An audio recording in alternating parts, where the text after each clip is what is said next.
अस्सलाम वालेकुम नाज़रीन, प्रोग्राम जुर्म में नकाब के साथ मैं हूं कैसर खान। नाज़रीन, जब भी कोई इंसान बेराहवी का शिकार हो जाए तो बड़े से बड़ा जुल्म और जुर्म कर बैठता है।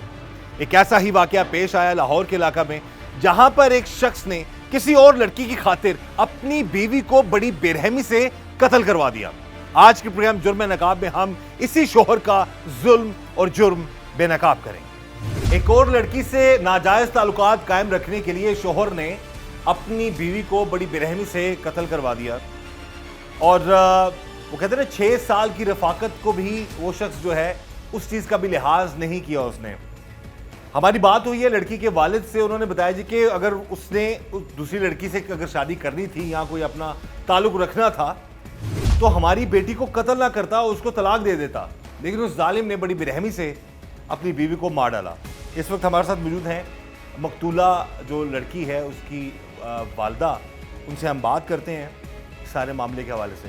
सब तो पहला माँ जी सानू बड़ा अफसोस है कि तुहाड़ी बेटी ने एडा बड़ा जुल्म होया है। ए दसो कि जो शादी ਉਹਦੇ ਨਾਲ ਕਰਨ ਲਈ ਸੋ ਕੋਈ ਅਤਾ ਪਤਾ ਕਰਵਾਇਆ ਸੀ ਕਿ ਕਿਸ ਤਰ੍ਹਾਂ ਦਾ ਬੰਦਾ ਹੈ ਜਾਂ ਕੌਣ ਲੋਕ ਨੇ, ਆਪਣੇ ਸਨ ਜਾਂ ਬਗਾਨਿਆਂ ਕੀਤਾ ਜੀ ਵਿਆਹ? अस्सलाम वालेकुम। ਇਹ ਬੰਦੇ ਜਿਹੜੇ ਸਨ ਗਏ ਸਨ, ਆਪਣੇ ਨਹੀਂ ਸਨ ਸਾਡੇ ਹੈ। ਸਾਡੀ ਧੀ ਦੀ ਤੇ ਉਹਦੀ ਮਰਜ਼ੀ ਨਾਲ ਸ਼ਾਦੀ ਹੋਈ ਸੀ। ਪਸੰਦ ਦੀ ਸ਼ਾਦੀ? ਪਸੰਦ ਦੀ ਸ਼ਾਦੀ ਸੀ। ਅੱਛਾ। ਠੀਕ ਹੈ। ਇਹ ਬੜੇ ਮਤਲਬ ਠੀਕ ਠਾਕ ਰਹਿੰਦੇ ਸਨ, ਖੁਸ਼ ਰਹਿੰਦੇ ਸਨ।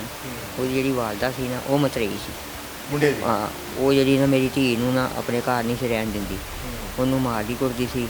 ਫਿਰ ਉਹਨੇ ਜਹੇਜ ਦਾ ਵੀ ਡਰਾਮਾ ਰਚਾਇਆ, ਆਪਣੇ ਪਿਓ ਨੂੰ ਕਹਿ 2 ਟਰੱਕ ਸਮਾਨ ਦੇਵੇ ਤੇ ਫਿਰ ਤੂੰ ਆਵੀਂ, 2 ਟਰੱਕ ਸਮਾਨ ਨਹੀਂ ਨਾ ਦੇਗਾ ਤੇ ਤੂੰ ਇਸ ਘਰ ਵਿੱਚ ਨਹੀਂ ਆਉਣਾ। ਮੇਰੀ ਧੀ ਨੂੰ ਵੀ ਕੱਢ ਦਿੱਤਾ, ਆਪਣੇ ਪੁੱਤਰ ਨੂੰ ਵੀ ਕੱਢ ਦਿੱਤਾ। ਇੱਥੇ ਆ ਗਏ ਨੇ, ਇੱਥੇ 3 ਮਹੀਨੇ 4 ਮਹੀਨੇ ਰਹੇ ਨੇ ਮੇਰੇ ਕੋਲ। ਮੈਂ ਜੀ ਉਹਨੂੰ ਇੱਥੇ ਜੀ ਆਪਣੇ ਕੋਲੋਂ ਪਕਾ ਕੇ ਖਿਲਾਇਆ ਕੀਤਾ।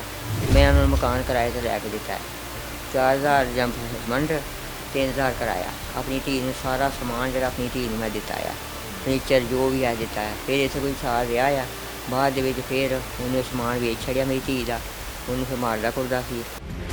इस वक्त जी हमारे साथ मौजूद हैं मकतूल लड़की के भाई, उनसे हम बात करते हैं कि क्या वजह थी कि उस शख्स ने अपनी बीवी को क्यों मार डाला।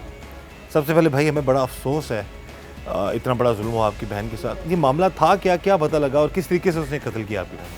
सर वो किसी और लड़की के मामला में हो गया था शुरू, किसी और लड़की के प्यार में पागल हुआ पड़ा था। इससे भी पसंद की शादी की थी उसने, यानी तो कि ये भी पसंद की शादी थी? ये भी पसंद की शादी थी उसकी, तो इससे औलाद नहीं थी। ठीक है, और इससे जो हमें पैसे दिए थे, इससे जेवर वगैरह दिया था, वो बेच के वो खा चुका था। इसके बाद उससे कुछ मिलने वाला नहीं था। उससे पता था कि इसका बाप बूढ़ा हो चुका है, इसे अब पीछे से क्या मिलेगा। 2 भाई हैं और भाई इतना कमाते नहीं है कि जो इससे इतना दे सकें।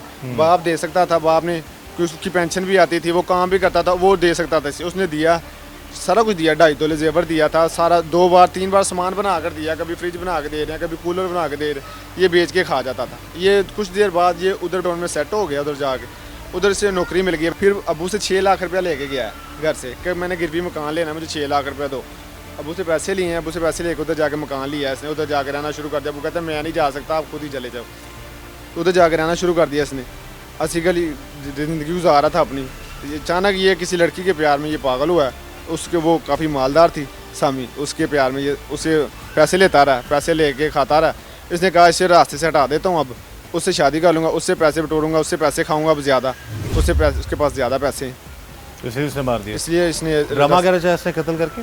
हवाई फायर लगा, ये कहता रहा सबको जी हवाई फायर लगा। देखें आपको, आप भी समझदार हैं, हवाई फायर जो लगता है वो बाई नहीं निकलता। ये गर्दन से लग कर और इधर से बाई निकल गया एक साइड से। हवाई फायर बाई नहीं आता, अंदर कभी ही आ आपकी जाता। बहन ने घर आके बताया हो कि इस तरह का कोई मामला है? नहीं, घर आके उसने कभी इस तरह का मामला नहीं बताया। घर में अक्सर आपको पता है घर से छोटी मोटी बातें हो जाती हैं, वो होती थी। मैं जाता था, जाके समझा देता था उसे कि नहीं ऐसे ना करो, ऐसे रहते हैं, सुकून से रहते हैं, हंसी के लिए ये काम ख़त्म हो जाता था। लेकिन ये अचानक ये काम हुआ है इसका, तो किसी को पता भी नहीं था कि ये काम होगा। इसका इल्म ही नहीं था हमें। और इसका बाप है वो भी इसकी सपोर्ट कर रहा है अभी अच्छे तरीके से। वो कहता है, हमें इधर आया था हमारे पास, वो कहता है मैं उसे बेदखल कर दिया, मैं उसके पीछे नज़र आऊँगा तो मैं आऊँगा। वो कचहरी में हर तरीक पे उधर कचहरी आ रहा है उसके पीछे, हर तरीक पे कचहरी पे उसके पीछे आ रहा है। उसकी वालदा पीछे आ रही है, उसे सपोर्ट कर रहे हैं वो। फिर भी उससे कोई नहीं है कि किसी की बेटी गई है वो, लेकिन अब लोग तो यही चाहते हैं उसको सजा मौत हो। जी जी बिल्कुल जी बिल्कुल, उसे सजाए मौत होनी चाहिए। सजाए मौत से बढ़कर कुछ सजा हो तो उससे वो मिलनी चाहिए सजा सर। एक जालिम और लालची शोहर ने अपनी बीवी को बड़ी बेरहमी से कत्ल कर दिया मामला कुछ इस तरह था कि उस शख्स को कोई और लड़की शायद पसंद आ गई थी और उस लड़की के साथ शादी करने के लिए उसने एक ड्रामा रचाया और अपनी बीवी को कत्ल करवा दिया। 6 साल हो चुके थे शादी को। इस वक्त हमारे साथ मौजूद हैं उस मजलूम और मासूम लड़की के वालिद। उनसे हम बात करते हैं सारे मामले के हवाले से। सबसे पहले जी, हमें बड़ा अफसोस है जो जुल्म हुआ आपकी बेटी के साथ। आप ज़रा कंफर्म कर दीजिएगा कि शादी को वाकई 6 साल हो चुके थे? हाँ जी, बिल्कुल 6 साल। 6 साल। तो ये शादी जो है ये अपनों में हुई थी या किसी गैर में हुई? गैरों में हुई। तो क्या मामला क्या था कि किस तरह ये हालात ख़राब हो गए कि आपकी बेटी को मार दिया? हालात इस तरह ख़राब हुए हैं कि मेरी बेटी वहाँ पर हंसी खुशी रह रहे थे, इसके किसी लड़की के साथ नजायज़ तल्लुकात पैदा कर ली उसने। इस लड़के ने? नजायज़ तल्लुकात पैदा करने के बाद इसको फ़ोन आते थे, जाते थे। इसने उसके साथ शादी का प्रोग्राम बना लिया कि मैं आपसे शादी करूँगा, और लड़की ने इसकी मदद की, 2 लाख रुपया भी इसको दिया। फिर इसने इसका कज़न जो है फुफोजाद भाई वहाँ रहता था, उसके साथ इसने जो प्लान बनाकर मुकम्मल करने के बाद इन्होंने मेरी बेटी को फायर मार दिया और बाहर निकल कर शोर मचाना शुरू कर दिया कि हवाई फायर आया।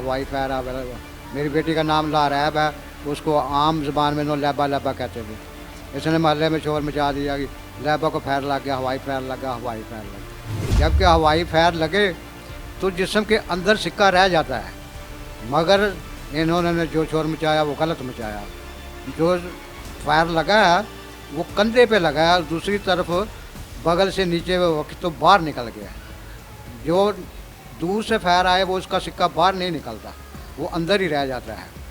ये नज़दीक से फायर मारा जाए तो वो सिक्का बाहर निकल जाता है। इन्होंने प्लान के तहत उसको फायर मरवाया और वो बेहोश हो गई है। उसको मोटरसाइकिल पे इन्होंने बिठाया दोनों ने, तो लेकर जनरल हॉस्पिटल में चले गए हैं और जनरल हॉस्पिटल में कुछ अर्सा रहने के बाद उसकी डेथ हो गई। फिर इन्होंने कहा कि हम दोनों ही घर पर थे, कोई और घर पे नहीं था। फिर पता चल गया कि एक तीसरा आदमी भी घर पे था, उसका नाम फजान है, जो ट्यूशन पढ़ने के लिए आता था। वो हमने जो अपनी पोती उसकी बेटी की गोद में डाली थी, उसकी औलाद नहीं थी। जब फायर लगा तो उसके बाद आपकी बहन का इलाज भी होता रहा है, हमें आपके वालिदैन ने बताया है। तो उस वक्त तक इसे पता भी नहीं लगने दिया बिल्कुल आप लोगों को? इसने किसी आपको यही कहा जी हवाई फायर लगा, हवाई फायर लगा है। और जब फोत हो गई है ना, मैं हमको घर फ़ोन किया है कि जी आपकी बेटी ने फोत हो गई है। तो मैं और अम्मी दोनों गए हैं उधर, जाके उन्होंने कहा जी ID कार्ड दें, अपना इसका डेथ सर्टिफिकेट बनाना है। उन्होंने किसी ने ID कार्ड नहीं दिया। इसके वालिद भी उधर थे, इसकी वालदा भी, सारे उधर थे, किसी ने नहीं दिया। मैंने अपना ID कार्ड दे दिया उसे कि ये ले बनाए। उसने मुझे, डॉक्टर ने मुझे डेथ सर्टिफिकेट नहीं बना कर दिया। उन्होंने यही कहा जी पुलिस केस है, ये आपको नहीं मिलेगा। मैंने कहा जी ठीक है जी, कोई बात नहीं। मैं खड़ा हूँ उधर, मैं 2 मिनट बाहर हुआ हूँ। इन्होंने 2 सर्टिफिकेट ले लिया उधर से, डेथ सर्टिफिकेट उन्होंने ले लिया। पता नहीं कैसे लिया, पैसे दिए हैं या क्या बोला उसे, क्या नहीं बोला, उन्होंने इसे दे दिया। ये डेड बॉडी लेके अपने घर चले गए, अपने घर जाके दफना दिया है। बड़े भाई अनपढ़ है, बाजी भी बड़ी हैं, वो भी अनपढ़ है। उनको जाके कचहरी लेके गया, कहते हैं जी इधर अंगूठे लगा दो कि मैं आपकी बेटी आपको छोटी वापस दे रहा हूँ, कल को आप ये ना कहो कि ये बेटी हमारी वापस दो हमें। उधर जाके उनसे अंगूठे लगवाए। बाद में पता चला वो किस चीज़ की रिपोर्ट थी, कि वो इस चीज़ की रिपोर्ट थी पोस्टमार्टम हमने नहीं करवाना, ये लिखा था उस पर कि हमने कब्र कुशाई भी नहीं करवानी, पोस्टमार्टम भी कोई नहीं करवाना, फोत हो गई हमारी, ठीक है। उधर इसके अंगूठे लगवा लिए और घर वालों को, भाई को और बहन को ये बताया कि आपकी बेटी वापस कर रहा हूँ, उसके ये अंगूठे लगवाए हैं आपसे हम। बड़ा भाई उधर से कपड़े लेने गया, बड़ी बाजी कपड़े लेने गया, उधर जाके कपड़े लेने दरवाज़ा खोला जाके इन्होंने, तो उधर किसी ने पूछा जी कौन है आप? इन्होंने बताया कि मैं भाई हूँ उसका जो फोत हुई है, और बहनें हैं, उनके कपड़े लेने आए, छोटी मानों के कपड़े लेने आए हम। उन्होंने पूछा जी चलें ठीक है। 2-4 मिनट बाद पुलिस आ गई है उधर, 5 मिनट गुजरे हैं, पुलिस आ गई। मैं नहीं उधर गया था, बड़ा भाई गया था। पुलिस ने आगे जैन को पकड़ा, जैन को पकड़ के उन्होंने पूछा जी आगे जैन कौन है? उनका ये, उसको पकड़ के ले गए हैं। थोड़ी देर बाद मतलब अगले दिन जब फोत हो घर आए, कुलों का ख़त्म था, वो मेरे अम्मी अबू के पास आया शराज, जो खावन था लैबा का, बहन मेरी का। वो मेरी अम्मी के पास आ कहता जी माँ जी मैं बहुत शर्मिंदा हूँ, मुझे नींद नहीं आ रही थी रात को, मैं क्या करूँ, मुझे ना चैन नहीं मिल रहा था, कभी मैं इधर कभी उधर, मैं आपसे एक बात करना चाहता हूँ। इन्हें आ कहता जी मैंने आपकी बेटी को कत्ल करवाया, मैंने उससे मरवाया, तो मुझे लिहाजा माफ़ कर दे, मुझे नींद नहीं आ रही। यानी तब माफ़ी मांगी जब उसको पता लग गया था कि पकड़ा जाएगा। हाँ जी, पुलिस ने एक लड़का उठा लिया था। जी एक लड़का उठा लिया। उन्होंने घर इधर माफ़ी मांगी है, वो इतनी देर में ये पकड़ने लगे, वो भाग गया। वो 2:30 बजे रात को उनके घर से उन्होंने उठा लिया, उन्हें पकड़ लिया। ठीक है, उधर पुलिस में इसने तस्लीम कर लिया कि मैंने कत्ल करवाया और मैंने कत्ल किया इसका। ये जी सारा पुलिस की तो अच्छी कारकर्दगी है, यहाँ पर पुलिस ने इस केस को ट्रेस किया है और अब यकीनन इसकी जो ट्रायल जो है वो प्रॉपर हो और इस मजलूम ख़ानदान को कानून के मुताबिक इंसाफ मिले ताकि कोई शख्स किसी की बहन या बेटी के साथ ऐसा जुल्म ना कर सके। ਤੁਹਾਡੀ ਬੇਟੀ ਨੇ ਕਦੀ ਦੱਸਿਆ ਨਹੀਂ ਕਿ 6 ਸਾਲਾਂ ਹੀ ਤੁਹਾਡੀ ਬੇਟੀ ਨੂੰ ਜ਼ੁਲਮ ਕਰਦਾ ਹੈ, ਮਾਰਦਾ ਹੈ? ਮੇਰੀ ਬੇਟੀ ਦੱਸਦੀ ਰਹੀ ਹੈ, ਸਾਨੂੰ ਪਤਾ ਲੱਗਦਾ ਰਿਹਾ ਕਿ ਇਹ ਜ਼ੁਲਮ ਕਰਦਾ। ਅਸੀਂ ਆਪਣੀ ਬੇਟੀ ਨੂੰ ਕਹਿੰਦੇ ਰਹੇ ਹਾਂ ਬੇਟੀ ਇਹਨੂੰ ਛੱਡ ਦੇ, ਅੱਛਾ ਇਹ ਤੁਸੀਂ ਇਹ ਵੀ ਕਿਹਾ? ਇਹ ਚੰਗਾ ਨਹੀਂ ਹੈ, ਇਹਨੂੰ ਛੱਡ ਦੇ।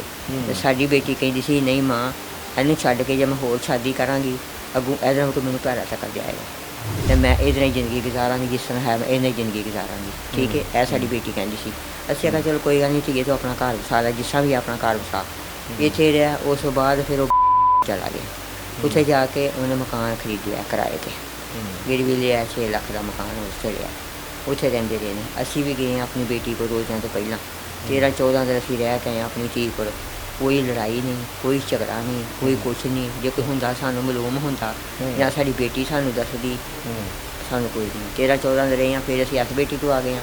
8 ਦਿਨ ਇੱਥੇ ਰਹੇ ਹਾਂ, ਫਿਰ ਅਸੀਂ ਸਿਆਲਕੋਟ ਚਲ ਗਏ, ਵੱਡੀ ਬੇਟੀ ਕੋਲ ਚਲ ਗਏ ਹਾਂ। ਮੇਰੀ ਬੇਟੀ ਕਹਿੰਦੀ ਅੰਮੀ ਜਲਦੀ ਆ ਜਾਣਾ, ਮੈਂ ਰੋਜ਼ਾ ਸਫਾਰੀ ਕਰਾਣੀ ਹੈ ਤੇ ਅੰਮੀ ਤੂੰ ਜਲਦੀ ਆ ਜਾ। ਮੇਰੀ ਲੜਾਇਆ ਬੇਟੀ ਕਹਿੰਦੀ ਹੈ। ਮੈਂ ਕਿਹਾ ਠੀਕ ਹੈ ਬੇਟਾ ਮੈਂ ਜਲਦੀ ਆ ਜਾਵਾਂਗੀ। ਉਸ ਤੋਂ ਬਾਅਦ ਇਹ ਕੀਤਾ ਅਸੀਂ ਸਿਆਲਕੋਟ ਚਲ ਗਏ ਹਾਂ। ਉਹ ਮੁੰਡੇ ਨੇ ਕਿਸੇ ਮੈਡਮ ਨਾਲ ਯਾਰੀਆਂ ਲਾਈ ਦੀਆਂ ਸਨ, ਉਹਨੂੰ ਕੋਈ ਪੈਸਾ ਲੈ ਕੇ ਖਾਂਦਾ ਸੀ, ਮੇਰੀ ਧੀ ਨੂੰ ਨਹੀਂ ਸੀ ਪਤਾ। ਉਸ ਤੋਂ ਬਾਅਦ ਇਹਨੇ ਕਿਤੇ ਫੋਨ ਕੀਤਾ ਜਾਂ ਉਹਦਾ ਮੈਸੇਜ ਆਇਆ, ਗਲੀ 'ਚ ਫੋਨ ਕਰਦਾ ਪਿਆ ਜਾਂ ਕਿਤੇ ਵੀ ਫੋਨ ਕਰਦਾ ਪਿਆ, ਮੇਰੀ ਬੇਟੀ ਨੇ ਸੁਣ ਲਿਆ। ਇਹਨੇ ਕਿਹਾ ਵੀ ਇਹ ਜਿਹੜਾ ਮੈਸੇਜ ਆਇਆ ਇਹ ਜਾਂ ਫੋਨ ਕਰਨਾ ਇਹ ਕੌਣ ਹੈ ਜਿਹੜੀ ਗੱਲ ਕਰਦੀ ਪਈ ਹੈ? ਕਹਿੰਦਾ ਨਹੀਂ ਮੇਰੇ ਦੋਸਤ ਦਾ ਫੋਨ ਹੈ, ਤੂੰ ਇਹਦੇ ਵਿੱਚੋਂ ਕੀ ਕੱਢਣਾ, ਤੂੰ ਨਾ ਕੱਢ, ਮੇਰੇ ਦੋਸਤ ਦਾ ਫੋਨ ਹੈ। ਕਹਿੰਦੀ ਨਹੀਂ ਦੋਸਤ ਦਾ ਫੋਨ ਨਹੀਂ, ਇਹ ਕਿਸੇ ਲੜਕੀ ਦੀ ਗੱਲ ਹੁੰਦੀ ਪਈ ਹੈ ਵਿੱਚ, ਅਤੇ ਮੈਨੂੰ ਦੱਸ ਕੌਣ ਲੜਕੀ ਹੈ, ਮੈਂ ਇਹਦੇ ਨਾਲ ਗੱਲ ਕਰਨੀ ਆ। ਉਸ ਤੋਂ ਬਾਅਦ ਫਿਰ ਮੇਰੀ ਬੇਟੀ ਕਹਿੰਦੀ ਹੈ ਇਹਨੇ ਫਿਰ ਮੈਨੂੰ ਮਾਰਿਆ ਵੀ, ਇਹਨੇ ਮੈਨੂੰ ਮਾਰਿਆ, ਇਹਨੇ ਫਿਰ ਮੈਨੂੰ ਮਾਰਿਆ ਵੀ ਹੈ, ਮਾਰਿਆ ਵੀ 2 ਦਿਨ ਮਾਰਿਆ। ਮੇਰੀ ਬੇਟੀ ਨੇ ਕਿਹਾ ਚਲੋ ਅੱਗੇ ਵੀ ਲੜਾਈਆਂ ਪੜ੍ਹਾਈਆਂ ਕਰਦਾ ਸੀ, ਕੋਈ ਗੱਲ ਨਹੀਂ ਠੀਕ ਹੋ ਜਾਂਦਾ ਸੀ, ਲੜਾਈਆਂ ਪੜ੍ਹਾਈਆਂ ਘਰ 'ਚ ਹੁੰਦੀਆਂ ਰਹਿੰਦੀਆਂ ਨੇ, ਕੋਈ ਗੱਲ ਨਹੀਂ। ਇਸ ਤੋਂ ਬਾਅਦ ਕੀਤਾ ਫੁੱਫੀ ਦਾ ਬੇਟਾ ਕੋਲ ਰੱਖਿਆ ਦਾ ਸੀ, ਉਹ ਬਾਹਰ ਗਿਆ 4 ਲੱਖ ਰੁਪਈਆ ਲਾ ਕੇ ਬਾਹਰ ਗਿਆ, 2 ਮਹੀਨੇ ਉਹ ਵਾਪਸ ਆ ਗਿਆ, ਉਹਦੇ ਨਾਲ ਫਰਾਡ ਹੋ ਗਿਆ। ਇੱਥੇ ਆਇਆ ਮੇਰੀ ਧੀ ਦੇ ਕੋਲ ਰਹਿੰਦਾ ਰਿਹਾ ਉਹ ਫੁੱਫੀ ਦਾ ਬੇਟਾ। ਉਹਨਾਂ ਨੂੰ ਇਹਨਾਂ ਇਹ ਕੀਤਾ, ਇਹਨੇ ਤੇ ਹੁਣ ਸੁਣ ਲਿਆ, ਇਹਨੇ ਤਾਂ ਹੁਣ ਸ਼ਾਦੀ ਨਹੀਂ ਕਰਨ ਦੇਣੀ। ਫੁੱਫੀ ਦੇ ਬੇਟੇ ਨੂੰ ਕਹਿੰਦਾ ਮੈਂ ਤੁਹਾਨੂੰ 10 ਲੱਖ ਰੁਪਈਆ ਦਾਂਗਾ ਤੇ ਇਹਨੂੰ ਲੜੈਬ ਨੂੰ ਨਾ ਖੈਰ ਮਾਰ ਦੇ, ਮੇਰੀ ਬੀਵੀ ਨੂੰ ਮਾਰ ਆ ਇਹਨੂੰ ਮਾਰ ਦੇ। ਉਸ ਕੀਤਾ ਫੁੱਫੀ ਦਾ ਬੇਟਾ ਜਿਹੜਾ ਉਹ ਲਾਲਚ ਆ ਗਿਆ 10 ਲੱਖ ਰੁਪਈਏ 'ਚ। ਉਹਨੇ ਪਿਸਟਲ ਉਹਦੇ ਕੋਲ ਸੀ, ਉਹਨੇ ਕੋਈ ਰੋਜ਼ੇ ਦੇ ਦਰਮਿਆਨ ਵਿੱਚ ਜੇ ਰੋਜ਼ਾ ਖੁੱਲ੍ਹਦਾ ਨਾ ਉਹਦੇ ਦਰਮਿਆਨ ਦੇ ਵਿੱਚ ਮੇਰੀ ਬੇਟੀ ਦੂਸਰੇ ਕਮਰੇ 'ਚ ਲੇਟੀ ਸੀ, ਕਹਿ ਰਹੀ ਮੈਂ ਦੂਸਰੇ ਕਮਰੇ 'ਚ ਲੇਟੀ ਸਾਂ। ਉੱਥੇ ਗਿਆ ਦੂਸਰਾ ਜ਼ਹਿਨ, ਉੱਥੇ ਜਾ ਕੇ ਉਹਨੇ ਮੇਰੀ ਬੇਟੀ ਦੇ ਇੱਥੇ ਪਿਸਟਲ ਧਰਿਆ, ਮਾਰ ਦਿੱਤਾ, ਬੋਲਣ ਨਹੀਂ ਦਿੱਤਾ, ਧਮਕਾਇਆ ਕਿ ਤੇਰੀ ਆਵਾਜ਼ ਨਾ ਆਵੇ, ਬੋਲੀ ਨਾ, ਆਵਾਜ਼ ਨਾ ਕੱਢੀ। ਫੁੱਫੀ ਦੇ ਬੇਟੇ ਨੇ ਕਿਹਾ, ਇੱਥੋਂ ਮਾਰਿਆ ਫੈਰ, ਇੱਥੋਂ मेरी बेटी ने निकल गया। आपकी बेटी के घर बच्चा नहीं हुआ था? ना औलाद नहीं थी। अच्छा, मैंने अपनी पोती जो है बेटी ना के तौर पर उसको दे दी? उसको दे दी, क्योंकि मेरे पास दोनों आए थे तो मेरे जना मिन्नतें करने लगे तो अबू जी ये काम जो है कर दो तो आपकी बड़ी मेहरबानी होगी। मैं कहा बेटा काम तो बड़ा मुश्किल है, क्योंकि बेटे को चलो मनाऊंगा तो बहू नहीं मानेगी, तो ये मैं चलो कोशिश करता हूँ। मैंने अपने सर का कपड़ा जो था जो अपने बहू के आगे डाल दिया। मैं क्या ये यहाँ तो मेरी इज्जत रख लो, तो जैसे आपकी मर्ज़ी है, रखना चाहते हो या नहीं रखना चाहते हो। बहू ने मेरी इज्जत रखी और मेरा कपड़ा जड़ा मेरे सर पे डाल दिया। और जब बच्ची पैदा हुई उसी दिन हमने उसको फ़ोन किया और वो आए हैं और उनकी गोद में डाल दिया और वो ले गए। बड़े कितना अरसा पाला उस बच्ची को उन लोगों ने? बच्ची को तकरीबन वो 8 माह 9 माह की बच्ची होगी। अच्छा, 8-9 माह बच्ची उनके पास रही, माँ की तरह उन्होंने पाल रही थी। लेकिन इस कम वक्त ने ऐसा मनसूबा बनाया, लालची था, लालच दिया। फिर जिसने फैर मारा उसको लालच दिया है, उसको कहा जी ये 5 लाख मुझसे अभी ले लो और 5 लाख मैं बाद में दूंगा, 10 लाख ले लो मेरे से, इसको मेरे रास्ते से हटा दो। अच्छा, उसने इतना पैसा कहाँ से आया उसके पास? वो और भी लड़कियों के साथ जो है ना इसके लिंक चल रहे थे, हर लड़कियों के पैसे जो है बटोरता था, मुलाजमत कर रहा था मालियों के महकमे में। अच्छा, तो वहाँ से उनको जो तनख्वाह भी मिलती थी और वो टाउन वाले जो उसकी अमदाद भी करते थे, उसको राशन वगैरह महीने का राशन दे देते थे, और भी जो भी उनकी मदद हो सकती थी वो मदद करते थे। मैं तो मजदूर हूँ और रिटायर फौजी हूँ। फर्स्ट एसपी मेरी यूनिट है। मैं आर्मी चीफ से भी अपील करता हूँ और मर्ज़ा नवाज़ से भी अपील करता हूँ और आईजी पंजाब से अपील करता हूँ और वज़ीर आज़म शहबाज शरीफ से अपील करता हूँ, मेहरबानी करके मुझे इंसाफ दिलाया जाए। मेहरबानी करके मुझे इंसाफ दिलाया जाए। कातलों को सरेआम खड़े करके गोली मार देनी चाहिए। कातलों को सरेआम खड़े करके गोली मार देनी चाहिए। अगर ये आज इंसाफ ना हुआ, इसी तरह माई हवा की बेटियाँ वो वीर चढ़ती रहेंगी। बिल्कुल जी, ये तो ज़ाहिर है एक वालिद के जज्बात हैं जिसकी बेटी को नाहक बड़ी बेरहमी से मार दिया गया। वजह सिर्फ ये थी कि वो लड़का किसी और लड़की को पसंद करने लग पड़ा था या किसी और लड़की के साथ गलत ताल्लुकात थे, उन ताल्लुकात को आगे बढ़ाना चाहता था। अब और शायद हो सकता है इनकी बेटी को पता लग गया हो, उस चीज़ को छुपाने के लिए उसने और अब इनकी बेटी को रास्ते से हटा दिया, अपनी बीवी को बड़ी बेरहमी से कत्ल करवा दिया अपने कज़न के हाथों। लेकिन मामला जो भी है, ये एक वालिद साहब तो यही कह रहे हैं कि सरेआम गोली मार देनी चाहिए, लेकिन हम तो यही कहेंगे कानून के मुताबिक कड़ी से कड़ी सज़ा हो। कानून के मुताबिक डेफिनेटली अगर सज़ा किसी को कत्ल करने वाले को शख्स को सज़ाए मौत ही जो है कानून के मुताबिक होती है ज़्यादातर, तो कड़ी से कड़ी सज़ा मिलनी चाहिए। कानून को हम कभी भी नहीं कहेंगे हाथ में कोई ले। बेटा ਉਹਦੇ ਖਾਵੰਦਾ ਉਹਦੇ ਖਾਮੰਦਾ ਹਾਂਜੀ, ਸਾਨੂੰ ਕੋਈ ਪਤਾ ਨਹੀਂ। ਇਹੋ ਹੀ 3 ਜਣੇ ਘਰ ਸਨ, ਅਸੀਂ ਤਾਂ ਉੱਥੇ ਹੈ ਹੀ ਨਹੀਂ ਸਾ ਕੋਈ। ਬਾਅਦ ਦੇ ਵਿੱਚ ਜਦੋਂ ਇਹਨੇ ਫੈਲ ਮਾਰਿਆ ਨਹੀਂ ਕੀਤਾ, ਬਾਅਦ ਦੇ ਵਿੱਚ ਬਾਹਰ ਨਿਕਲ ਕੇ ਇਹਨੇ ਰੌਲਾ ਪਾਤਾ। ਪਹਿਲਾਂ ਰੈਬ ਨੂੰ ਹਵਾਈ ਫੈਲ ਲੱਗ ਗਿਆ, ਹਵਾਈ ਫੈਲ ਲੱਗ ਗਿਆ, ਬਾਹਰ ਨਿਕਲ ਕੇ ਇਹਨੇ ਮੁੰਡੇ ਨੇ ਰੌਲਾ ਪਾਤਾ। ਉਹ ਜਿਹੜੇ ਫਿਰ ਘਰ ਦੇ ਬਾਹਰ ਦੇ ਕੋਈ ਜੀ ਅੰਦਰ ਗਏ ਹੋਣਗੇ ਮਹੱਲੇ ਦੇ, ਉਹਨਾਂ ਨੇ ਫਿਰ ਸਾਨੂੰ ਵੀ ਦੱਸਿਆ। ਉਹਨਾਂ ਨੇ ਅਸੀਂ ਫਿਰ ਉੱਥੋਂ ਇਹਨਾਂ ਫੋਨ ਕੀਤਾ ਸਿਆਲਕੋਟ, ਕੋਈ ਰੋਜ਼ੇ ਖੋਲ੍ਹਣ ਤੋਂ ਪਹਿਲਾਂ ਹੀ 7-8 ਦਾ ਟਾਈਮ ਸੀ। ਇਹਨਾਂ ਮੇਰੀ ਵੱਡੀ ਬੇਟੀ ਨੂੰ ਫੋਨ ਕੀਤਾ, ਮੇਰੇ ਜਵਾਈ ਨੇ। ਕਹਿੰਦਾ ਭਾਜੀ ਭਾਈ ਕਿੱਧਰ ਹੈ? ਕਹਿੰਦੀ ਭਾਈ ਰੋਜ਼ਾ ਖੋਲ੍ਹ ਕੇ ਬਾਹਰ ਗਿਆ ਹੈ, ਕੀ ਗੱਲ ਹੈ? ਅਤੇ ਕਹਿੰਦਾ ਮੈਂ ਭਾਈ ਨਾਲ ਬਾਤ ਕਰਨੀ ਹੈ। ਮੈਂ ਆਖਿਆ ਕੀ ਗੱਲ ਹੈ? ਮੈਨੂੰ ਸ਼ੱਕ ਪੈ ਗਿਆ। ਮੈਂ ਆਖਿਆ ਕਿਉਂ ਇਹਨੇ ਭਾਈ ਨਾਲ ਬਾਤ ਕਰਨੀ, ਮੇਰੇ ਨਾਲ ਕਿਉਂ ਨਹੀਂ ਗੱਲ ਕਰਦਾ? ਮੈਂ ਆਪਣੀ ਬੇਟੀ ਨੂੰ ਕਿਹਾ ਵੀ ਜਿਹੜੀ ਮੇਰੀ ਦੂਸਰੀ ਬੇਟੀ ਹੈ ਨਾ, ਛੋਟੀ ਇੱਥੇ ਛਾਲੀ ਆ, ਮੈਂ ਕਿਹਾ ਬੇਟੀ ਉਹਨੂੰ ਫੋਨ ਕਰ, ਉਹਦੇ ਕੋਲ ਪੁੱਛ ਕੀ ਗੱਲ ਹੈ, ਕੋਈ ਲੜਾਈ ਹੋ ਗਈ ਹੈ, ਕੋਈ ਝਗੜਾ ਹੋ ਗਿਆ, ਮਗਰ ਮੈਨੂੰ ਤਾਂ ਦੱਸੋ। ਉਹਨਾਂ ਨੇ ਮੇਰੀ ਬੇਟੀ ਨੂੰ ਫੋਨ ਕੀਤਾ, ਮੇਰੀ ਵੱਡੀ ਬੇਟੀ ਨੇ। ਮੇਰੀ ਬੇਟੀ ਅੱਗੇ ਰੋਂਦੀ ਪਈ ਹੈ, ਕਹਿੰਦੀ ਹੈ ਭਾਜੀ ਲਰੈਬ ਨੂੰ ਨਾ ਹਵਾਈ ਫੈਲ ਲੱਗ ਗਿਆ। ਉਹਨੂੰ ਕਹਿੰਦੇ ਹਵਾਈ ਫੈਲ ਲੱਗਾ ਹੈ, ਉਹਨੂੰ ਵੀ ਕਹਿੰਦੇ ਹਵਾਈ ਫੈਲ ਲੱਗਾ। ਮਾਰਿਆ ਉਹਨਾਂ ਨੇ ਆਪ? ਮਾਰਿਆ ਉਹਨਾਂ ਨੇ ਆਪ ਹੈ। ਉਹਨੂੰ ਪੈਸਾ ਲਾਲਚ ਦੇ ਕੇ ਮਾਰਿਆ ਨਾ ਆਪ ਹੈ। ਉਹਨਾਂ ਨੇ ਕਿਹਾ ਵੀ ਇਹਨੇ ਤਾਂ ਸ਼ਾਦੀ ਨਹੀਂ ਕਰਨ ਦੇਣੀ, ਤੇ ਚਲੋ ਇਹਨੂੰ ਸ਼ਹਿਰ 'ਤੇ ਕਰ ਦਾਂਗੇ ਤਾਂ ਅਸੀਂ ਸ਼ਾਦੀ ਕਰ ਲਾਂਗੇ। ਅਸੀਂ ਬਹੁਤ ਗਰੀਬ ਹਾਂ, ਅਸੀਂ ਇਹ ਕਹਿੰਦਾ ਸਾਡੀ ਧੀ ਨੂੰ ਨਾ ਮਾਰਦਾ, ਸਾਡੀ ਧੀ ਨੂੰ ਸਾਡੇ ਘਰ ਛੱਡ ਜਾਂਦਾ। ਅਸੀਂ ਬੰਦਾ ਮੇਰਾ ਮਜ਼ਦੂਰ ਜੇ, ਲੱਤਾਂ ਤੋਂ ਨਹੀਂ ਜੇ ਤੁਰ ਸਕਦਾ, ਅਸੀਂ ਬਹੁਤ ਗਰੀਬ ਹਾਂ। ਅਸੀਂ ਹੁਣ ਇਹੋ ਹੀ ਕਹਿੰਦੇ ਹਾਂ ਕਿ ਮੇਰੀ ਧੀ ਦੇ ਜਿਹੜੇ ਕਾਤਲ ਨੇ ਨਾ, ਇਹਨਾਂ ਨੂੰ ਸਰੇਆਮ ਗੋਲੀ ਮਾਰੀ ਜਾਏ, ਇਹਨਾਂ ਨੂੰ ਸਜ਼ਾ ਮਿਲੀ ਜਾਏ। ਅੱਜ ਇਹਨਾਂ ਨੂੰ ਨਾਲ ਗੋਲੀ ਵੱਜੇਗੀ, ਕੱਲ੍ਹ ਨੂੰ ਪਾਕਿਸਤਾਨ ਦੀਆਂ ਹੋਰ ਵੀ ਬੇਟੀਆਂ ਨੇ, ਉਹਨਾਂ ਨਾਲ ਵੀ ਇਹ ਜ਼ੁਲਮ ਹੁੰਦਾ ਜਾਏਗਾ ਨਾ। मैं कहनी हाँ होर भी किसी की बेटी होएगी ना, वो माफ़ इन्हों करेगा। ये बताइए कि पुलिस कैसा तावन कर रही है आपके साथ? इसने तो अभी तक अच्छा तावन किया है, पुलिस की मदद से सब पकड़ा, लेकिन पुलिस ने थोड़ा सा काम और भी करना चाहिए था, वो उन्होंने नहीं किया। जिस लड़की के साथ नाजायज़ तल्लुकात थे उसको भी शामिल तफ्तीश करना चाहिए था, उसको शामिल करना चाहिए था। और जो तीसरा लड़का जो फजान उसका नाम है, उसको भी शामिल तफ्तीश करना चाहिए था, क्योंकि वो मौके पर वहाँ मौजूद था। इन्होंने तो कहा कि हम दो ही घर पे थे, लेकिन पता चला कि तीसरा भी खुद ही इन्होंने बोला है कि तीसरा भी घर पे था। उस वक्त ये छोटी जो बच्ची है, जो अपने पोती जो अपनी बहू की अपने गोद में दी थी, वो बच्ची उस जब कत्ल हुई वहीं पे थी? कहाँ? हाँ जी, वो बच्ची वहीं पर थी। वो ही फजान लड़का जो ट्यूशन वहाँ पढ़ता है, वो ही उसको लेकर हॉस्पिटल गया है, पीछे बच्ची छोड़ने के लिए वो ही आया है। फजान नाम है उसका। बच्ची फिर अब आपके पास आ गई है? हाँ जी, अभी बच्ची हमारे पास आ गई। तो बच्ची आप तक पहुंचाने कौन आया था? बच्ची हॉस्पिटल पहुंचाई गई है ना, जनरल हॉस्पिटल में बच्ची भी, जो हमारी बेटी की डेथ हुई, जिनको गोली लगी है ना, वो तो अस्पताल लेके गए। वो अस्पताल। छोटी बच्ची किसके पास थी? दूसरी बच्ची वही जो ट्यूशन पढ़ रहा था ना लड़का, उसके पास, वो मौके पे वहाँ मौजूद था। ठीक है। वो फिर मोटरसाइकिल पे उधर हॉस्पिटल पे छोड़ कर गए। तो छोड़ के तो उधर जो इन्होंने फ़ोन किए थे मेरी बेटी दूसरी को, तो वो मेरा दामाद और मेरी बेटी जो हॉस्पिटल पहुंच गए, तो बच्ची जो थी फिर उनके हवाले कर दी। अब जैसे कि ये मकतूला लड़की के जो वालिद हैं वो बता रहे हैं कि क्या सिचुएशन थी। इन लोगों का बड़ा, इनकी कोशिश थी कि इनकी बेटी का घर बसा रहे, और औलाद नहीं थी उनके घर। इन्होंने अपनी पोती जो है वो अपनी बेटी के जो गोद में डाल दी, अच्छी ज़िंदगी गुजार रहे थे, कह रहे हंसी खुशी बेटी ज़िंदगी गुजारी थी, लेकिन अचानक एक मामला सामने आता है और एक लड़की के साथ इसके गलत ताल्लुकात बनते हैं लड़के के, और फिर वो बड़ी बेरहमी से अपनी बीवी को कत्ल कर देता है। कभी आपकी बेटी ने कुछ शिकायत की हो घर आके कि मेरे साथ कुछ इस तरह का मामला करता है, या मैंने उसको पकड़ लिया है को मोबाइल पे बात करते हुए या किसी से मिलते हुए? बेटी को पता चल गया था कि इसने जो है मोबाइल पे फ़ोन शोन कर रहा है, लेकिन उन्होंने हमारे सामने कोई शिकायत नहीं की। बेटी ने कोई शिकायत नहीं की? बिल्कुल किसी किस्म की कभी कोई शिकायत इन 6 साल में बताया कि मेरे शौहर ने कभी मुझे मेरे पर हाथ उठाया या कुछ तरह का किसी मामला? किस्म की कभी कोई शिकायत नहीं उसने की। खुश थी उसके लेकिन साथ? ये पता चला कि उसको पता चल गया था, उसने मना किया कि ये काम ना करो, अच्छी बात नहीं है, ये ऐसा काम ना करो, लेकिन वो बाज नहीं आया।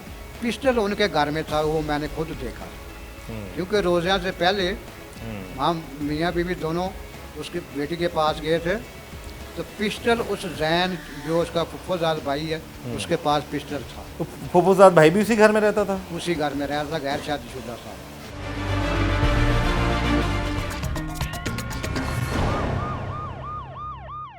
रहता कौन कौन था? आपकी बेटी का खावन और वो बच्चा।